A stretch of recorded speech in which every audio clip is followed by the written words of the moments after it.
कुछ लोग वर्दी में हथियार लेकर इधर उधर घूम रहे थे और एक तरफ एक दुकान पर पति पत्नी ने जो अपना खाने का ऑर्डर दिया था उसका इंतज़ार कर रहे थे।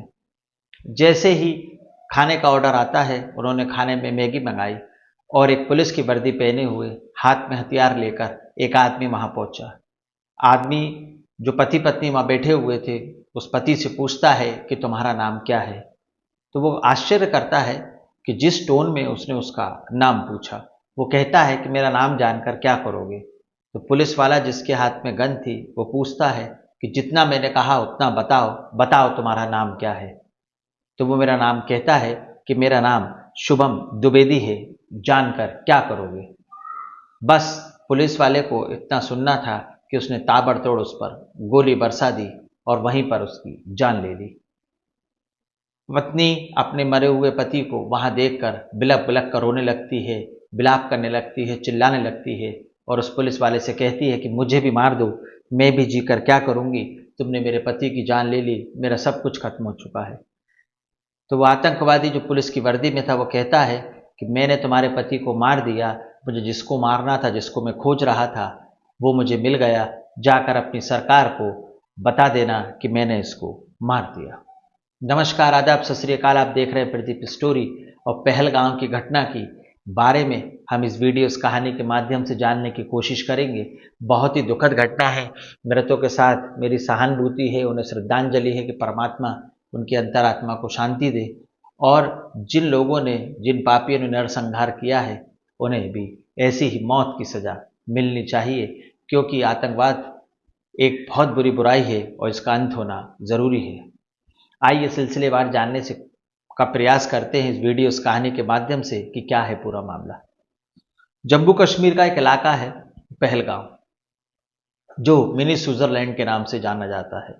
ज़्यादातर नवविवाहित युवक युवती या नवविवाहित जोड़े वहाँ पर घूमने के लिए जाते हैं और ख़ासकर गर्मियों के दिनों में वहाँ पर बहुत चहल पहल होती है, क्योंकि कश्मीर को भारत का, धरती का स्वर्ग कहा जाता है और उसमें से एक जगह है स्विट्ज़रलैंड, मिनी स्विट्जरलैंड के नाम से प्रख्यात पहलगाम। उत्तर प्रदेश की सीमेंट कारोबारी जिनकी शादी 12 फरवरी को होती है और वो घूमने का प्रोग्राम बनाते हैं। घूमने के लिए उन्होंने अपनी पत्नी से कहा कि हम पहलगाम चलेंगे, जिसे जम्मू कश्मीर में है और वहाँ पर इसे मिनी स्विट्जरलैंड के नाम से जाना जाता है। 16 अप्रैल को रिश्तेदारों परिचितों के साथ उन्होंने प्रोग्राम बनाया और जम्मू कश्मीर स्विट्जरलैंड पहुँच गए। अब 22 अप्रैल का दिन आता है। पहलगाम मिनी स्विट्जरलैंड, जो कि एक टूरिस्ट इलाका माना जाता है और जो बेसन घाटी के लिए प्रसिद्ध है, बेसन घाटी से होते हुए ही उस स्पॉट पे पहुंचा जाता है जिसे मिनी स्विट्जरलैंड पहलगाम कहते हैं। और ये 8 से 10 किलोमीटर का सफ़र हमें घोड़े या खच्चर की सहायता से पूरा करना होता है, क्योंकि चढ़ाई वाला रास्ता है, इस पर पैदल जाना थोड़ा मुश्किल होता है और आड़ी टेढ़ी मेढ़ी घाटियाँ हैं। अब ये पूरा सफ़र तय कर कर ऊपर पहुंच जाते हैं। शुभम अपनी पत्नी के साथ पहलगाम की तरफ कूच करते हैं। पहलगाम पहुंच गए। लगभग 2 घंटे का समय था रास्ते का जो उन्होंने पूरा किया।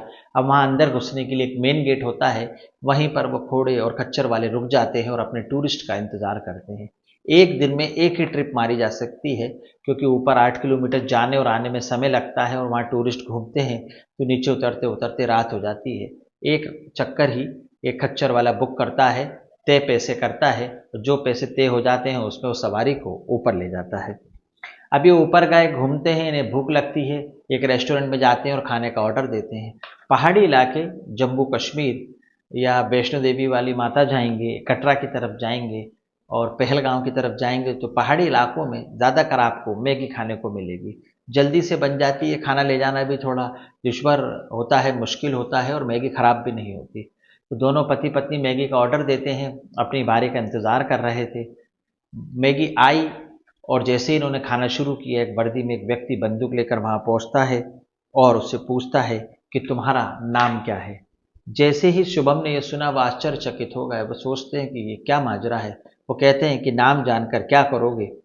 वो कहते हैं जितना कह रहा हूँ उतना बताओ, तुम्हारा नाम क्या है, नहीं तो मुझे कलमा सुनाओ। जब वो कलमा नहीं सुना पाते हैं तो वो समझ जाता है कि जिसकी मुझे तलाश है वही है, और फिर दोबारा पूछता है कि तुम्हारा नाम क्या है गुस्से में। तो वो कहते हैं कि मेरा नाम शुभम द्विवेदी है। और जैसे ही उस आतंकवादी ने जो पुलिस की वर्दी पहने थे सुना, उस पर ताबड़तोड़ गोली चला दी। और उसकी पत्नी वहाँ बिलखती है, रोती है, कहती है मुझे भी मार दो, मैं जीकर क्या करूंगी, तुमने मेरे पति को मार दिया। जब ये गोलियों की आवाज़ वहाँ के टूरिस्टों ने, आसपास के जो और भी लोग थे उस इलाके में घूम रहे थे, उन्होंने सुनी, तो वहीं से एक महाराष्ट्र का एक ग्रुप था जिसमें लगभग 5 लोग थे। वो वहाँ से भागते हैं और तंबू में जाकर छुप जाते हैं और सोचते हैं कि अब हमारी शायद जान बच जाए। और जिसको भी जहाँ जगह मिली वह वहाँ छुप गया, जो जैसे अपनी जान बचा सका अपनी जान उसने बचाई, और अफरा तफरी, भागा दौड़ी, चिल्ल पुकार का माहौल वहाँ पर बन गया। अब ये 5 लोगों का ग्रुप तंबू में जाकर छुप गया। आतंकवादी वहाँ पहुँचते हैं, आवाज़ देते हैं कि अरे ओ दादा बाहर आओ। व्यक्ति बाहर निकला, उससे कहते हैं कि चलो कोई कुरान की आयत सुनाओ। वो नहीं सुना पाते हैं तो उन पर फायर कर दिया जाता है, ताबड़तोड़ गोली चला दी जाती है। और जैसे ही उनका भाई ये सुनता है, भैया कहते हुए बाहर की तरफ भागता है, तो हमलावर समझ जाता है कि ये भी इन्हीं के साथी हैं और उनको भी गोली मार दी जाती है। और बोला जाता है कि जाओ अपनी सरकार को बता देना कि हमने इन्हें मार दिया है। और 3 गोली मारी जाती हैं, एक सर पर, एक पेट में और एक पैर में। इसी तरह हरियाणा के एक नेवी ऑफिसर होते हैं जिनकी केरल में पोस्टिंग होती है। 16 अप्रैल को इनकी शादी होती है। 16 अप्रैल के बाद ये हनीमून का प्रोग्राम बनाते हैं यूरोप जाने के लिए। यूरोप के लिए वीज़ा अप्लाई करते हैं, पर किसी कारणवश इनका वीज़ा, टूरिस्ट वीज़ा पास नहीं हो पाता है। तो ये अपनी पत्नी से कहते हैं कि निराश मत हो, हम यूरोप में स्विट्ज़रलैंड नहीं देख पाए तो क्या हुआ, भारत में भी स्विट्ज़रलैंड है। हम जम्मू कश्मीर चलेंगे और वहाँ के पहलगांव में घूमेंगे। जम्मू कश्मीर इस धरती का, भारत का स्वर्ग कहा जाता है। और वहाँ पर पहलगांव जो है, जिसे मिनी स्विट्ज़रलैंड के नाम से जाना जाता है। दोनों पैकिंग करते हैं, तैयार होते हैं और जम्मू कश्मीर पहुँचते हैं और वहाँ से पहलगांव की तरफ अपना रुख कर देते हैं।